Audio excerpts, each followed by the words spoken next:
Had enough of your sportsbook holding back on the rewards? Fanatics Sportsbook opens a lane to a world of exclusive perks. Use Fan Cash to step up your tunnel walk with authentic NBA jerseys and vintage fits. Be there for the biggest moments with game tickets and rub shoulders with NBA greats through meetups and Fanatics experiences. Make the switch and get access to a highlight reel of rewards with Fanatics Sportsbook. Winning hits different here. Must be 21 plus. Gambling problem? Call 1-800-GAMBLER or 1-800-522-4700. MD, visit mdgamblinghelp.org. Offer not available in all states. Terms apply. See Fanatics Sportsbook app.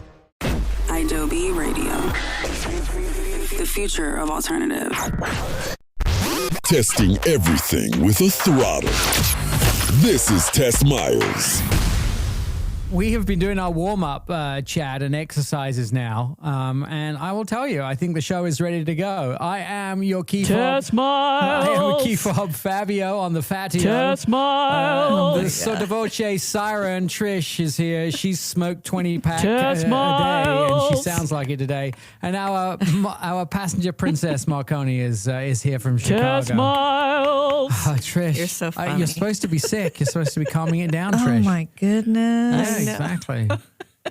Oh, Marconi, she's not you're sick. killing She me. just sore throat. You slept with the window open last night or something, right, Trish? I was kind of wondering if it was like an allergy thing because in the morning it is the worst. And as the day goes by, it does definitely even out a little bit, but then it comes back. So I'm like, it's probably a cold. I think you're allergic to cats. Oh, that would be Don't horrible. ever say 'cause that. I have That's just 3 somebody of who them. hates cats. Are you kidding me? I don't hate That's cats, right. but wouldn't that be a nightmare if the most important thing in Trisha's life is not would- her boyfriend, it's her cats, and my then she goodness. becomes No. allergic to them. That would Nick, break my heart. why in cities we are allergic to, we get allergies because why? Because they stopped planting female trees. Is that right? No, because the pollen, they didn't like all the stuff that would fall on the ground because it was a lot of cleanup. So they started just making male trees. If that's true, And that's they- horrific. It is. No, You know. it is true. And- That's and- why. Sooner or there's later, the people pollen has nowhere to go. people will be deciding they want male or female children, and it will be overrun by one sex or the other. Are you kidding me? No, I'm not. That's what happens. Trish, you feel good enough to if you feel free to gargle in the middle of the show. You can just you can get some, Gnome hole news. Yeah, Oh, that was dear. deep and very sultry. I Feel sound free like to I gargle. smoked a pack of Tess cigarettes. Miles. It's beautiful. Listen to that vibrato. Tess Miles. Are you a trained You're singer, killing me. Trish? Oh my goodness. I don't even know how you hear all the things you hear. I don't know how I hear them either. But Nick, I got to ask you this because this is what happens with the podcast. I produce the podcast for the show. I'm we happy have a to do it. podcast. Well, you always say that until somebody tells you, hey, it looks like your podcast hasn't been updated for a few months. And then you're like, hey, the podcast hasn't been updated a few months from, and then I go, that's because whenever I ask you to promote it, it's like I have this other job. I have to produce and edit and put this together. And then I have to beg you to tell people that it's up and available. Well, you should And know by so now you I'm never promote useless. I'm useless at everything. And then you tell me I always listen to the podcast when I'm on the plane. And I'm like, I know he doesn't because in the middle of the podcast, I leave a drop in there that says, hey, Nick, make sure and promote the podcast on your social media if you're listening to this right now. Oh no. So I know you never listen. So what am I doing? Who knows? What am I doing? You should replace me with a sultry, sexy siren who knows what they're doing.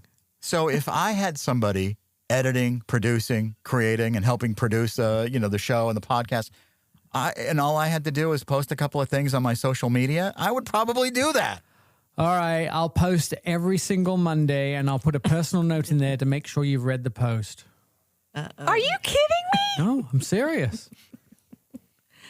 Oh dear. I don't want a personal. You can tag me in it if you want, but I mean, just I'll tag you.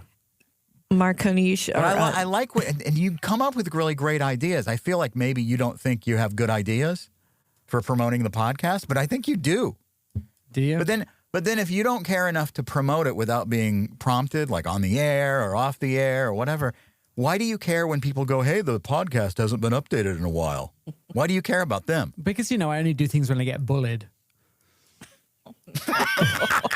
But why do you care about like random people saying your podcast But hasn't been updated? it's not but you random don't care people. It's usually like a TV station, who's gone to my website and said, "Hey, we went to listen to But your why do they podcast." care? I don't know. do they listen to every episode that they've like? There's a ton of episodes. I force them to watch every time I'm on TV, so I'm guessing they're retaliating. So this is their payback. Yeah, this is Hey, payback. I was gonna listen to your podcast, but the last episode was 2 weeks ago. Yeah. So I can't. Yeah, stomp guys are feet, killing leave room, Oh my gosh. angry TV, Okay, well, angry I just- TV host. I like that we have a podcast, and it also airs on Adobe Radio, and after it airs here, it airs there. So you get a lot of different places, but not once does Nick even go, yeah, by the way, we're on the air in a couple of. I mean, you don't even say that you have this show on the air, which is weird. You know what's interesting is that a lot of very influential people listen to this show. A lot Who of cares? dealerships, well, because they're influential and they buy advertising. Okay. So we have to care. So when does that happen? When they listen to it every week. And you've been doing this show for over like 15 years.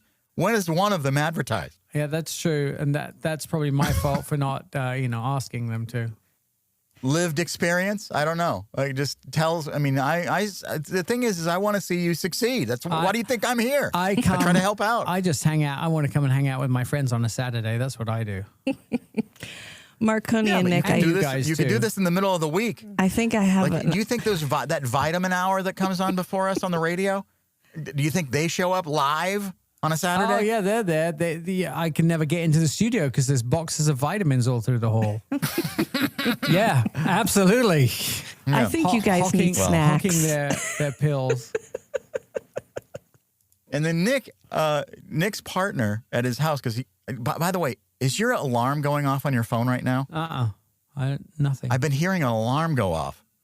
It sounds like a best phone. alarm. Didn't you say that your iPad set an alarm for 6 minutes ago? You know what? Oh my God, it's me. For the first time ever. Why did my iPad randomly do that? I didn't know. say. It won't do anything if I ask it to. Which one But of you it is got always an alarm randomly going does. off? Well, it usually is you. Come on. It's like, Nick, you're eating. What are you eating? I was having a candy while we were off the air, yes. You know? My Eggos were done. Yeah. Oh, well, there you go. My waffles were That's done. good. But you understand, I like being part of this. I like doing stuff with you, but I can't tell if you like it. I just like hanging out with you guys on the weekend. That's the fun part for me. Mm-hmm. Yeah. It has been a really crazy 4 weeks. I have done 3 trips to Europe and a week in New York, and I came home. Were we off for 4 weeks? A whole month? No, I came back No. and did the show. Like I flew back did? from Europe. I did the show on Saturday, and then on Sunday I flew back to Europe. Oh. That's crazy. But Why? Well, because that's the way my life is. That's how crazy it is. But Can't you do the show on the road? Like, why do you ever go home? well, because in Europe it would be like 2:00 in the morning or something ridiculous. What has that ever stopped you? I went to Spain to drive the Aston Martin Valhalla. Then I went to Germany to see a whole bunch of new cars, which I can't talk about yet. And then You always say that. Why do they let you say that you went to do something that you can't talk about? let like, us go in It's early. like that friend. Like that friend. I have some exciting news, but I can't tell you yet. Okay, then wait to tell us that part that you have some exciting news until you can. A bunch of them leaked on the internet already, but I had to sign papers that said I wouldn't talk about it before the time. So you're the only one following rules, basically? No, all the people that were on the trip, they're all following rules. It leaked through one of the internal people, I think, from BMW. But pictures of those cars are online. So the people at BMW don't have to sign the same things you have, and they just leak it out on the internet. Well, they did, and I think some of them are in So some what's the serious point of you trouble. having to sign all that stuff if they're doing it themselves? Well, we didn't know that was Like going to it- happen. We'd already done our stuff when it But they leaked on did- the internet.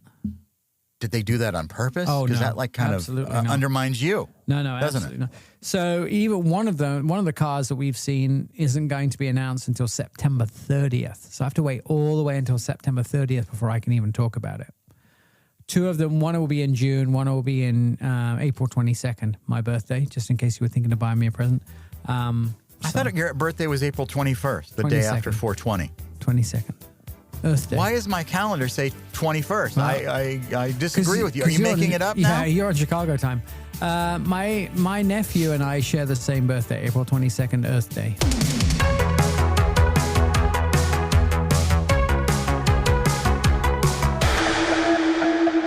Welcome back to the show. I will tell you, I am very happy to be back on the air. I spent a week in New York at the New York International Auto Show. It's going on now. If you're listening to us in the New York area, go down to the show. There's some really cool vehicles, including the new Hyundai Boulder.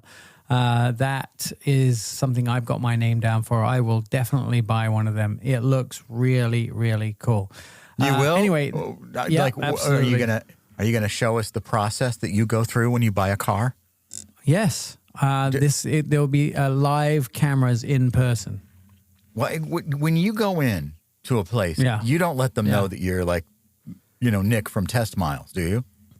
It's almost impossible for me to buy a car without someone knowing who I am. But is that a bad thing? Because when you go in, no, but if I buy a car, I usually talk to the car company and I'll have everything prearranged before I go there, and then I just go to the dealer to pick the car up usually. We live in a world in 2026 where some used cars can just be purchased online, right? But I mean, there's several companies you don't actually have to visit the dealer. I think is a bad idea.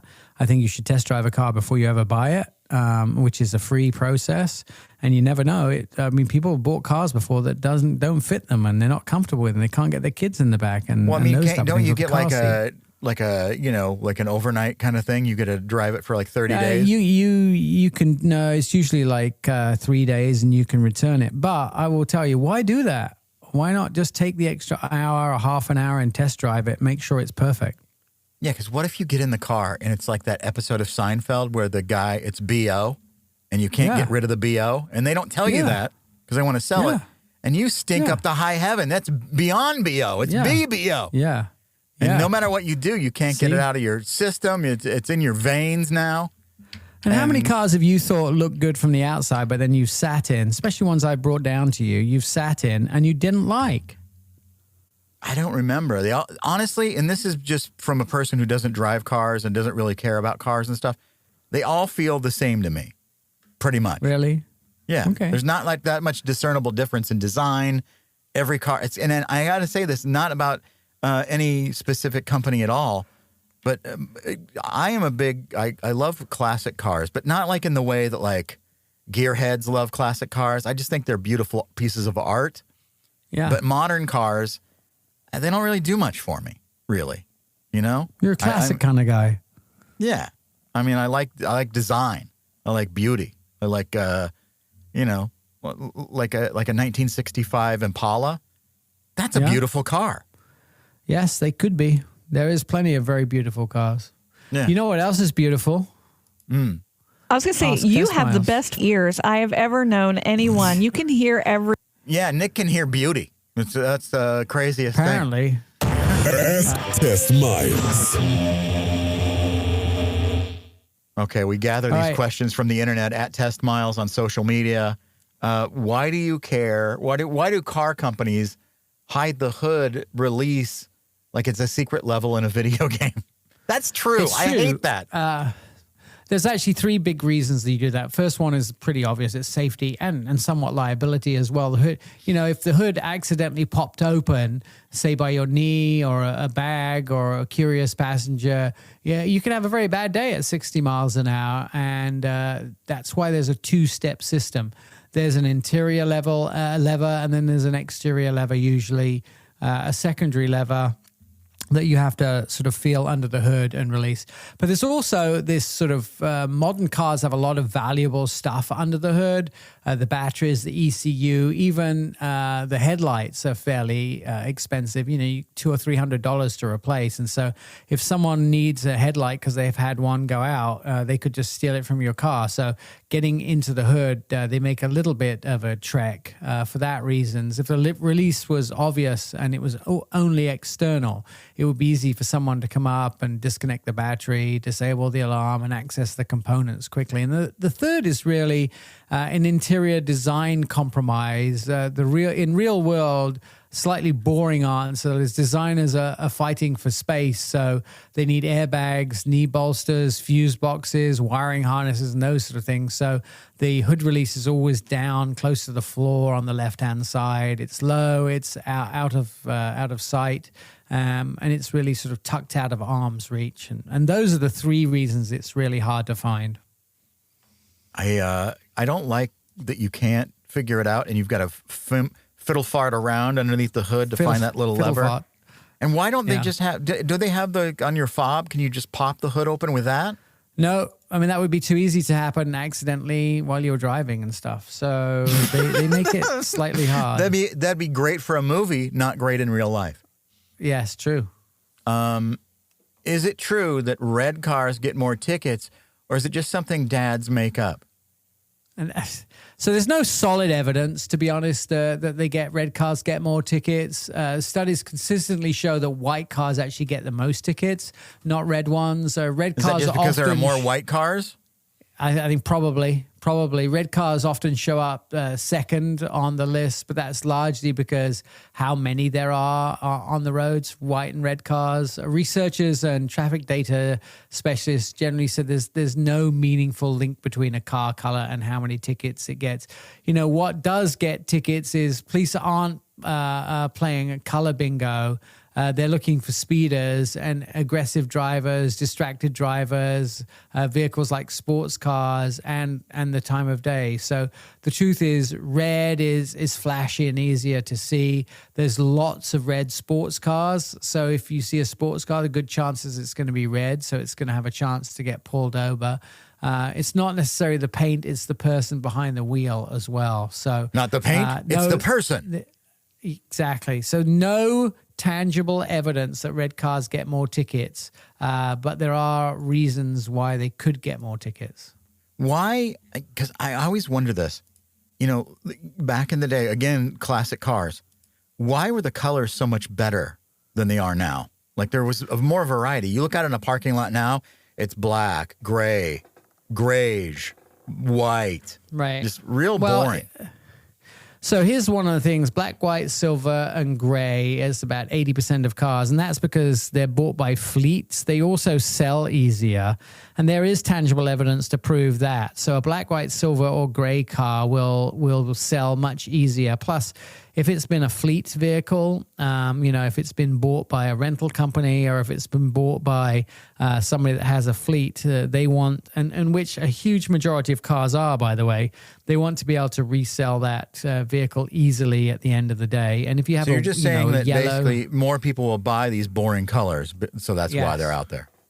Yes. So people have they have no discernible taste as far as like what colors will be best in their lives, in their car. They just go, well, the black looks cool. Or white will reflect the sun better. People change their minds quite regularly. So black and white go with everything. If you have a yellow car, you might love it for the first year and a half, but after that you may hate it. And then why is it always like that? There's like two colors of blue and they're both awful. It's like that. It's either like dark, almost royal blue, and then light, almost silver blue. And that's it. Yeah, there are some really nice blues out there. You just have Dodge has some really nice blues. Jeep has some nice blues. You just have to go search for them. We'll search for some news headlines coming up on Test Miles. That's next.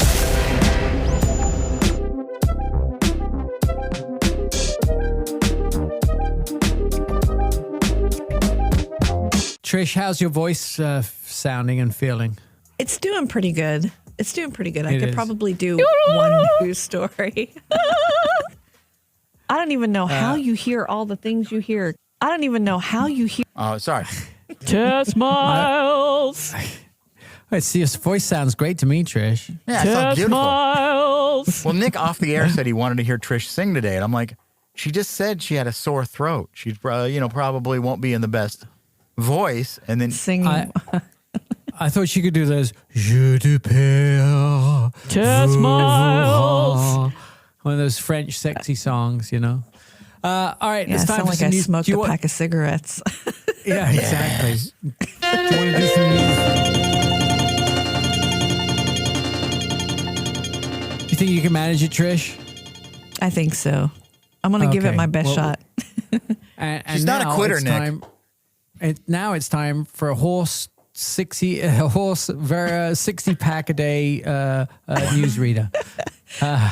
The New York Auto Show is sending a very clear message about where the industry is heading, and it's not in a straight line. Electric vehicles, hybrids, and traditional gas-powered cars are all sharing the spotlight. The automakers hedged their bets this year after years of bold EV promises. Brands are now adjusting what buyers are actually doing, choosing and flexibility over full electrification. Now, the takeaway is simple. The future is not just electric, it's mixed, and automakers are preparing for a longer transition than many had originally expected towards electrification. Now, Nick, can you tell me this? If electrification is changing in a time Yes. when gas prices are heading to like $6 a gallon, Yes, yes. so why are we, shouldn't we be like going, hey, this may be a temporary problem. We don't know. Like this could last for a year. We don't know. The big So why- problem is that charging infrastructure still is not up to par. And so there are a lot more chargers now. And then there's Iona, who's this big new charging network. There's a Tesla charging network, which most cars have access to now. The biggest problem still is that a lot of the chargers are broken. They don't always work. And there's not as many fast chargers as people need to Tesla. actually get their cars recharged quickly. Tesla. That's one problem. But electric cars are still very expensive, even though Honda just dropped the price of the Prologue by $7,500. Electric cars still tend to be very expensive. And so the next best thing is hybrid vehicles, which Yeah. is what a lot of people are going for. Yeah, a hybrid seems to be the right thing to do right now, right? It definitely is where I would suggest people put their money. All right. Well, sorry to interrupt. Now, ladies and gentlemen, here's Trish.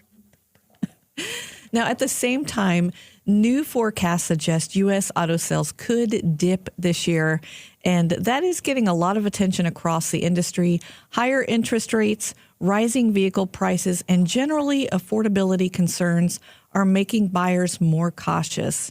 After a strong rebound following the pandemic, the market appears to be stabilizing and possibly softening. For consumers, it means fewer impulse purchases. For automakers and dealers, it means a renewed focus on incentives, value, and keeping buyers engaged in a more competitive environment. Why Yes. do we care, Nick, about people being engaged? I don't understand.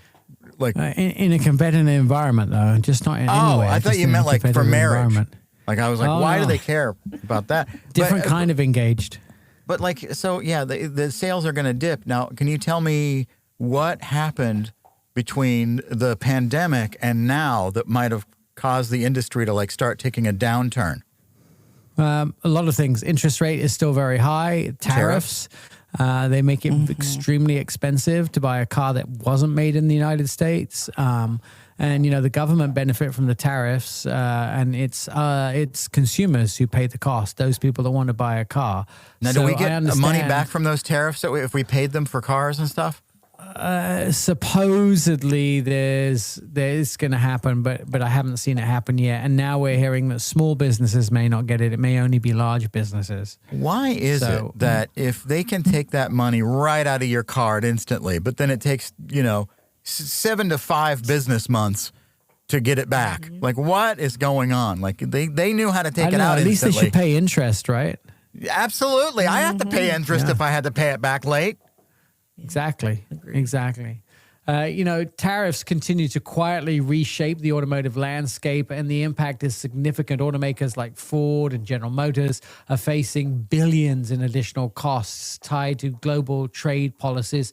Instead of passing those costs directly to consumers, many companies are absorbing them at least for now, which puts pressure on the profit margins. Long term, this could last for now. Long term, it could influence everything from where vehicles are built to which models make it to market. It is a reminder that policies and politics are now just as influential as engineering is in vehicles. Now, when they make these kind of mistakes, or they swallow the tariffs or whatever the expenses, does that end up when they realize that they've made a mistake? Do they end up just firing CEOs? No, I mean, ultimately, if the CEO doesn't respond quickly enough and doesn't reorganize the whole company plan and make sure that the company is insulated as much as they can physically, they don't get fired. Against. It's the worker that gets fired. The lowest paid people in the company are the ones who suffer these huge decisions they make. Always. Yeah, but also if their profits and the company is sort of led astray, then the CEO is also a major target. I guess what I'm saying is, why are they absorbing costs if they know that's going to make them fail? Well, because they're trying to protect the consumer somewhat. But then they don't protect their workers. That's the problem. Right, but if you don't protect the consumer too, you don't sell anything, and then if you don't sell anything, you're definitely in trouble. But if you don't protect the workers, then you can't make the product. Right. Well, it's again, it's a 360-degree problem, and so. But yet the CEO gets a bonus every year for some reason. Well, definitely, some people like Elon Musk and Ford's CEO was getting bonuses when the company was in huge trouble. But I want you. That's what I want your platform to be. Just go and yell at CEOs that are doing things wrong. Could you be a consultant for that? Yeah, I would love to see it. Consultant yeller. Yeah, you yell in your English voice. They won't even really think you're being rude. They'll be like, oh, excuse me. Quite frankly, I don't give a damn what you're saying. You're wrong, sir. You You're sound getting like paid Jack how Black. much? How much is your paycheck? Your bonus? How much is your bonus? How is your bonus? Oh, dear. How much is your bonus? Yeah. Oh, Trish, back to you. All right. One of the most talked about developments this week is the surge of used electric vehicles about to hit the market. Nearly 800,000 of them. That's quite a bonus. Yeah. These are largely lease returns, and they could dramatically change the affordability equation for the EV buyers. On one hand, lower prices could make electric vehicles accessible to more people. On the other, concerns about battery life, long-term reliability are raising questions about resale values. It is a pivotal moment that could either accelerate EV adoption or slow it down further. By the way, I don't know if you knew this, think, ladies and Nick? gentlemen. Nick works from home, and in his home, it's the only hour of the week that his partner takes off and leaves him with 9 dogs. And so he has, I think, 9 dogs in the room right now, all chewing on dog bones. Is that right? Actually, I have 2 dogs, and it's, of course, the puppy, the 1-year-old chocolate lab, who's decided to cause a ruckus. He was trying to steal my empty soda bottles off the side, and that would be the loudest crunching you ever heard. So, is there we managed to anything subdue him with like a a bone. soft toy that you could give him, like during the radio Oh, yeah. show? No, he had a soft toy. He found this behind a cabinet somewhere. Of course. He knows I'm on the air, and he's just trying to trick me. That's right. He's getting the bonus. Yes. You should see my dog's bonus. Oh, the it's a family US show, government- Nick. How dare you? The U.S. government is taking a closer look Nick, we're at going to break. You can't hear that are we? music? We'll be right back.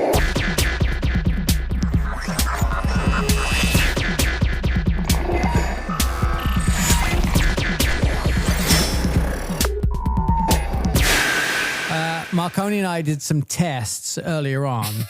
We did? Answering random questions about anything he threw at me. And I nailed it, didn't I?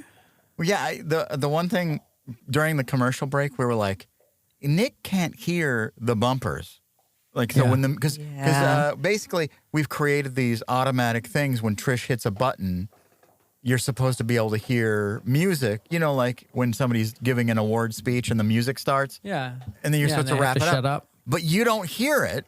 So then it just goes right in. Like, you know, at the end of that last segment, you were like, and here's another news story. You know, Nick, we're going to commercial now. Oh. And then, you know, it sounds like we have like a robot system, and we don't. We have Trish, a live human being. So now you've been given live the for times. most of the time. And then so you'll be following a time. Like, how much time do we have left on this segment right now? 8 minutes, 49 seconds. Is that enough? Is that going to be enough for what we're doing? I don't know. Trish, is that enough?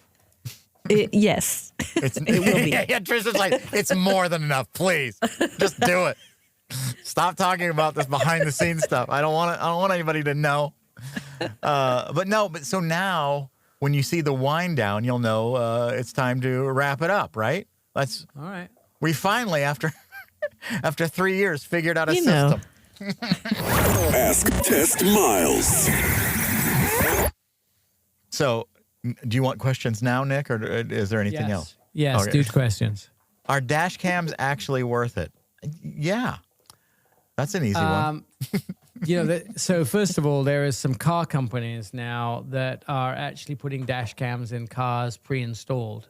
So they come like the new Hyundai Palisade that has a dash cam in it automatically installed when you buy it, and it runs 24/7. So if there's an accident, if you're in an accident and the car is recording everything 24/7. Here's And what- if is someone, that, you know, is that like Tesla, where they yes, can look at everything Tesla you does have? it too, yeah. I mean, Yeah, the video, so the biggest Tesla. value is real simple. Dash cams record exactly what happens before, during, and after an accident or in any incident. Like someone bumps your car in a parking lot and you're not there. The footage can also prove you weren't at fault. I mean, it could prove you were at fault. So yeah, So ultimately, now we've it got could prove cameras you're on the bad streets guy. taking pictures of us if we run a red Yes. light, and Yes. sometimes getting them on accident. And then I mean, now we've there's got going to be at some automatic. point. Then automatically the surveillance from your car. So if, Yes, there's like, going to be some point in the future that you're going to be required by insurance to have these things in your car. It's if you buy a new car, it's going to reduce your insurance rates because they're going to be able to know exactly what happened in an accident. I mean, dash cams help expose staged accidents. Have you seen those when they do them on YouTube quite regularly? Trish where there's just staged sneezed, accidents. Nick. Bless you, Trish. Where there's you. staged accidents where people actually, you know, they'll brake hard in front of a truck and then the truck actually runs into the back of them and the truck has a dash cam so that the truck driver can prove it. So everyone's got a lawyer now. It's got a lot of fun. Sometimes you have unscrupulous people. You've got to prove that you weren't at fault. I mean, when there's money involved, you don't want someone trying to fleece you for money. I mean, it's good. It's good to be Have able you to ever prove been that in you one of weren't those at- situations where, like, you know, it might be like you nudge somebody's bumper or they nudge your bumper. You both pull over, you get out, you look. There's no damage whatsoever. You shake hands, you leave the scene, and then you're off. Right? Everything's Yeah. fine. Nobody's hurt. I mean, that happens sometimes too. But Yeah. with the way this is, With the it's like camera, it almost has like- to show the damage and everything. I mean, you know, like if the person comes back afterwards and says, "I have this and that and the other," then you can go back to the footage and you can see that, you know, they weren't telling the truth. Yeah, because sometimes you don't even exchange information. You just make sure that your car's okay and they're okay, and then you all just kind of go off in separate directions and live your life because neither of you want any trouble. But I don't want any trouble. But the dash cam, I like the idea of it. I just don't like not having the control of it. I mean, you do. There's a chip in the glove box usually that you can take out, and then you have it. It's not like it But goes. why do you have anywhere. to It's in take your it car. out?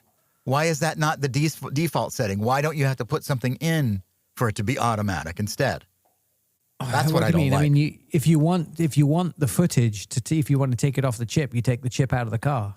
Right, but doesn't it automatically upload to the company? Like Tesla can watch you. No, like they've said. Tesla can, but you can't with Hyundai. With Hyundai's Palisade, it doesn't go anywhere apart from onto the chip in the car. I don't know if I believe that. I want to believe I it, mean, that's what they because say. I love, Hyundai. I love them. The data would be there's a lot of data to ship that up to the cloud. Oh, okay. Well, they're not afraid of it. That's true. I mean, Tesla. Remember, does there's like 5 or 6 cameras on that car. That's a lot of data. That's right. Well, it's, they could put on a show. Really, why do you have to install cameras in your car anymore, Nick? If you have a Hyundai, you could just do a show from that. Yeah, exactly. Here's another question. What is the deal? What's the deal with cars needing software updates now? That's But it's the same as your computer, right? Yeah. So your computer actually needs software updates. So computers have software updates, the same as cars need software updates. The second Tuesday of every month, like Microsoft. No. But for instance, when they have they have a newer and better way of software working in the car, and one of the things that BMW does when it updates the software, it sends software to the car, and like for instance, we're coming up on let's say Labor Day holiday. It will do things on Labor Day holiday, and it will show you that Labor Day holiday has it has the whole Labor Day stuff on the screen and that type of stuff. So why do I need all that? of those. That's one of the nice things they do with the software updates, but it's also they find a better way to do braking and all that type of stuff. So, but can it tell me, if my favorite deli is open today? That's all I really want to know. I want to drive around and go. I want to drive to it and go, hey, car, whatever. I go, hey, Hyundai. is my deli open right now? I need some. I need some olives, And then it tells me, no, it's not. It's Sunday, you idiot. They're not open on Sundays. Is that technology available? How smart are these cars? Yeah, when there's AI in the cars, you can say to the AI in the car, is this deli open now, and do they serve this? And it will go online and check it and get back to you. And then unless it's a corporate deli, they'll say, we do not have any information on that deli. And you're like, it's a mom and pop owned deli down the street that I've been going to for 10 years. What do you mean it's not open? How dare you? Exactly. But that's not what you called, Nick. Here's another question. Why do my windows fog up so easily? Because you're breathing. Yeah, stop breathing. Stop breathing. That's an easy. That's an easy one. Yeah. That's a very easy one. Well, I mean, it's because the outside temperature is different from the inside temperature, and when you breathe or when you have moisture inside your car, it condenses on the windshield. I mean, fog condenses warm air, holds moisture, and that warm air touches the cold glass, and the cold glass then it sort of fogs up. As a passenger princess in Nick's car. Yes. In Nick's car, when I'm in the passenger princess, and when the windows fog up, I always just write "Help me" in big letters. So when people next to us see us at the stoplight, they're like, "There's something going on with that guy. Maybe something's." And then they start following us, and Nick's like, "Why are all these people following us?" I'm like, "I don't know. It's kind of weird, right? Maybe they know you're famous." No, they always think I've kidnapped you and I'm making you do a radio show against your will. That's right. Well, that's kind of they're not wrong. Here I am. Yeah, see? I knew that. Nick, is remote start bad for your engine? That's an interesting one because I've never been asked that before. But no, there's actually, I mean, there's no. I think you've been asked like every other week. You could ask that question. No. When remote start, I mean, the engine behaves exactly as it would as a normal cold start, right? Oil is thicker and it has to circulate the engine. So remote starting your car allows that to happen before you drive it. Engine runs at a high idle just to warm up the car, and the fuel mixture is richer. So no, I mean, it just gets the car warm and ready to go. There are some places like Michigan where you cannot leave your car running in the driveway and you can't use remote start. So is remote start bad for this show? It's bad for the environment. If you leave your car running, it's just burning gas into the environment. I meant as far as it applies to this radio program. No, I think it's great. It's great. Remote start, remote off. Yes, remote off. Exactly. But Nick, you're prompting me to ask another question, and I'm looking, and it looks like our time is running out. I know. I was just gonna see. Do if you Nick even would look at check your his timer that you set? Yeah, it's run out. It's time to go. You got. Are we even on the air now? 4 seconds. There's that music. There's the music. That's the music, Nick.